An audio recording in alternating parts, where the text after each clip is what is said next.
আসসালামু আলাইকুম রহমতুল্লাহি বারাকাতুহু। প্রিয় বন্ধুরা, আমার প্রাণপ্রিয় প্রবাসী ভাইরা, এই রমজান মাসে দোয়া করি আল্লাহ রাব্বুল আলামিন যেন সকল প্রবাসী ভাইদেরকে সুস্থ রাখে, নেক হায়াত দারাজ করে, সব ধরনের বিপদ আপদ বালা মুসিবত থেকে হেফাজত করেন। প্রিয় ভাইরা, এই রমজান মাস পেয়ে যে ব্যক্তি গুনাহ মাফ করাইতে না পারল, আল্লাহ তাআলা বলেন ওই ব্যক্তি হচ্ছে সব থেকে হতভাগা বান্দা।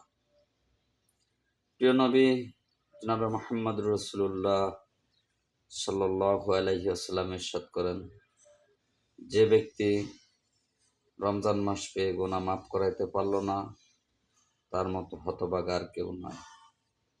প্রিয় ভাইরা, আমরা বেশি বেশি করে আল্লাহর হুকুম পালন করব, বেশি বেশি করে রোজাদার ব্যক্তিকে ইফতার করাবো, রোজাদার ব্যক্তিদের সাহায্য করব, যারা গরিব অসহায় রোজা থাকতে কষ্ট হচ্ছে তাদেরকে সাহায্য করব।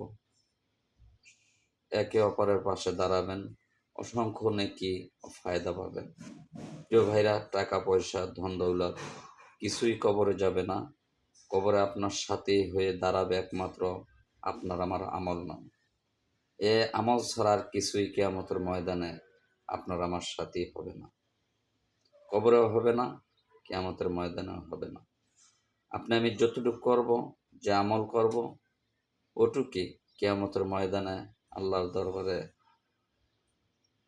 কবরের মধ্যে আপনার আমার সঙ্গী হয়ে দাঁড়াবে। সকলে ভালো থাকবেন, সুস্থ থাকবেন। আসসালামু আলাইকুম।